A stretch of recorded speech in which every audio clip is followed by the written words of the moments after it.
पहने हैं, गार्डन तो अच्छा है। अब बोलो तुम, जमीन भी तो थोड़ी सी ठीक नजर आना चाहिए, क्योंकि भोजन तो वहीं करना है, भोजन तो वहीं करोगे ना।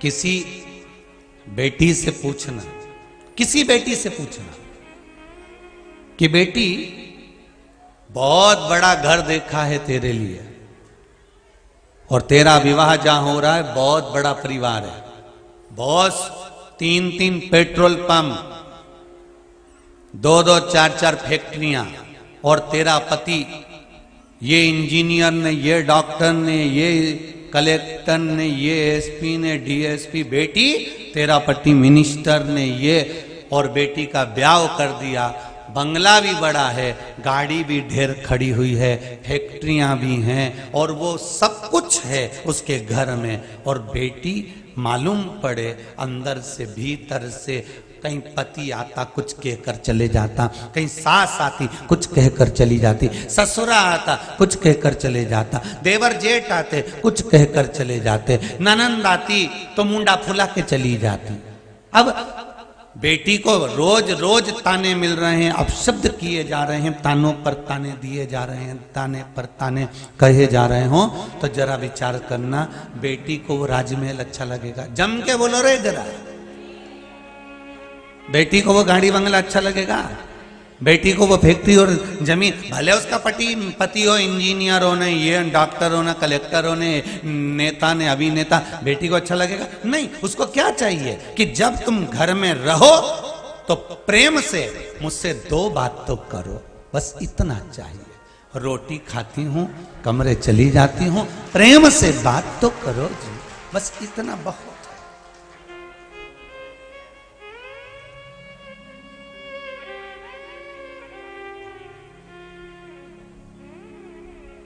और रोटी खाने बैठी और इतने में घर में 2-4 जगदम्बा गजगजाती जोरदार, कोई इधर से घंटाल बजाए, कोई इधर से गरुण घंटी बजाए, तो अब बोलो भोजन भाएगा? फिर तो बेटी को कहाँ की याद आती है, तो कि मेरे मायके में मेरे पापा जब भोजन करने बैठते थे ना, मैं आती थी पढ़कर कॉलेज से, स्कूल से, ट्यूशन से, और पापा कह देते थे चल तेरी मम्मी ने आज डोसा बनाया है, तेरी मम्मी ने आज इडली बनाई है, चला दोनों खाते हैं। बेटी को तब मायके की याद आती है। क्यों? जितना बड़ा तुम्हारा ससुराल है, मायका उतना बड़ा नहीं था। मायका छोटा सा मकान था, टीन का मकान था, पापा थोड़ी सी तनख्वाह लाते थे, नौकरी कर आते थे, पर बेटी को वो छोटा सा झोपड़ा, टूटा हुआ घर, कवेलू का मकान, टीन का मकान, और नीची गाड़ियां तो पैदल चली जाती थी, तो भी मायके में जो सुख था बेटी को वो बंगले में नहीं मिल पा रहा था, क्योंकि वहां प्रेम की वाणी नहीं मिल पा रही थी, प्रेम के शब्द नहीं मिल पा रहे थे, प्रेम की वाणियां बेटी को नहीं प्राप्त हो पा रही थी, प्रेम की वाणी बेटी को नहीं मिल रही थी।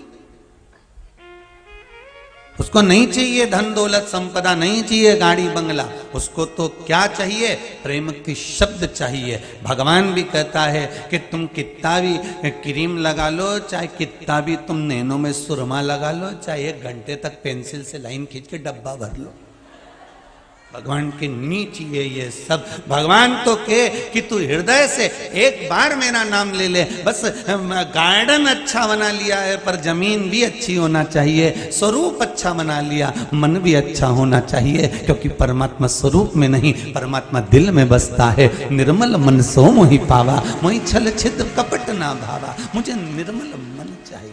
बेटी को केवल अगर कुछ चाहिए, आते जाते प्रेम से कोई बोल लेना, बेटी उतने में तो ससुराल में रहने को तैयार हो जाती है। पति दिन भर ऑफिस जाता है, शाम को जब आए ना तो भेरू जैसा नहीं आया,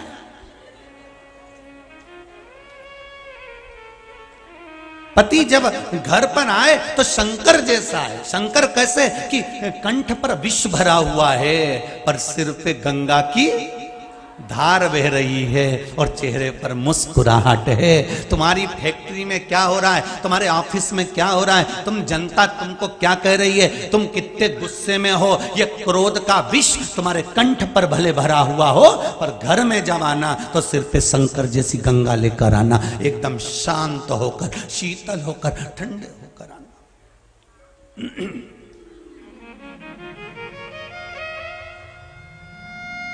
पर लोग उल्टे हैं, घर में तो विष उगले और जैसे ही बाहर निकले नहीं तो मोहल्ले के लोग भी कहते हैं क्या जोरदार पति मिला, एकदम बेचारा सीधा साधा।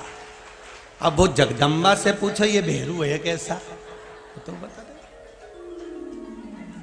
अब क्या जोरदार दामाद मिला है साहब। इतना देखो, अभी जन्मदिन की पार्टी में आया ना, 25वीं शादी की सालगिरह में आया ना, हमारे यहाँ देवर के लड़के की शादी में आया, ऐसा जमात उनका, इतना बढ़िया दामाद, क्या काम करे, क्या अच्छे से व्यवहार करे, क्या व्यवहार करे। पर उससे तो पूछो जो बाजू में खड़ी है, एक बार बेटी से तो पूछो, बेटी बता दे, फिर से बोलना जरा, फिर अच्छे से बोलना जरा, फिर बेटी बताए कि हाँ क्या बोल रहे हो, कितना जोरदार है, कितनी शांति उनके भीतर। बेटी के एक बार चुपचाप से पापा मेरे कमरे में आके छुप के बैठ जाओ। जब ये ऑफिस से आता है ना और बेल बजाए उतनी देर में समझ में आ जाए, एक बार बेल बजाए तो समझ लो शांत है, और बेल 2-3 बार बज जाए और अपन को दरवाजा, अब बच्चों को छोड़ूं आऊं दरवाजा खोलूं, फिर जो गज कर रहा है, फिर जो बोलना चालू करे, तब नजर आता है। महाराज शिव पुराण बड़ी बड़ी विचित्र पुराण है, आपको जीने का तरीका सिखा देती है। 33 कोटि देवताओं में कोई ऐसा देवता बता दो जो अपने पूरे परिवार के साथ रह लिया। अरे बताओ कोई सा देवता हो जो पूरे परिवार के साथ रहता हो। केवल एक देव अधिदेव महादेव 33 कोटि देवता में अकेले मेरे शंकर भगवान है, विथ फैमिली पूरा चित्र मिलेगा। शंकर है, पार्वती जी है, गणेश जी हैं, कार्तिकेय जी हैं, अशोक सुंदरी है, 5-5 बेटियां सिर पे जल की धार कर रही हैं, जया विषहरा शामली वाली 2 तली देव, अशोक सुंदरी बाजू में बैठी हुई है, सामने नंदी बैठा हुआ है, विथ फैमिली। शंकर पूरे परिवार के साथ रहते हैं। क्यों? क्योंकि उनको परिवार के साथ सीख देने का मौका मिलता है। 33 कोटि देवता में कोई देवता ऐसा नहीं जो अपने परिवार के साथ मिलेगा। हाँ, अपनी धर्मपत्नी के साथ जरूर मिल जाएंगे पर परिवार के साथ नहीं मिलेंगे, और धर्मपत्नी के साथ तो मिलना पड़ेगा, रहना पड़ेगा। धर्मपत्नी, पत्नी और पति में अंतर भी तो होता है।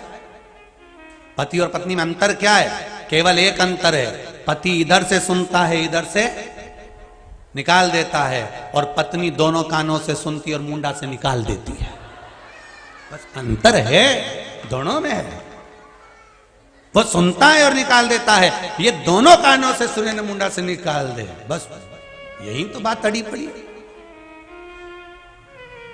सुख शंभो शरणे मांगू घड़ी रे घड़ी, दुख काटो दया करी ने दर्शन आपो। अब दिल से गार्डन अच्छा बना लिया पर जमीन ठीक नहीं है तो कोई भोजन नहीं करेगा। उसी तरह स्वरूप सुंदर बना लिया, मन में भजन नहीं है तो भगवान प्रवेश नहीं करेगा। अच्छे से समझ लेना, मैंने 5 पशुपति व्रत करे, मैंने 2 पशुपति व्रत करे, मैंने ये उपाय करा था और मान लो मेरा काम नहीं हुआ, तो वो अच्छे से समझ लेना कि गार्डन तो अच्छा बनाया है पर जमीन ठीक नहीं है।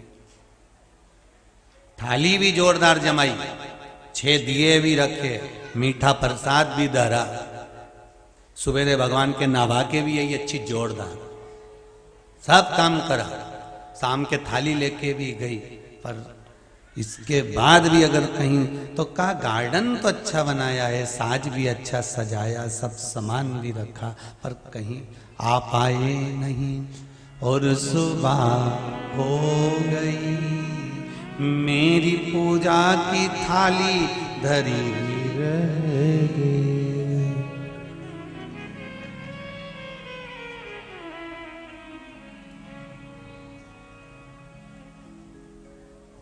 दिल से आप रिझाओ तो सही, आप मन से उसको पुकारो तो सही।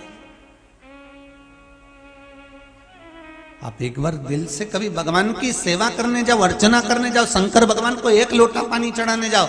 आप पशुपति व्रत भी कर रहे हो, आप कोई उपाय भी कर रहे हो, आप कुछ भी कर्म कर रहे हो, उसमें समर्पण मूल होना चाहिए। ये पत्रों में लिखा।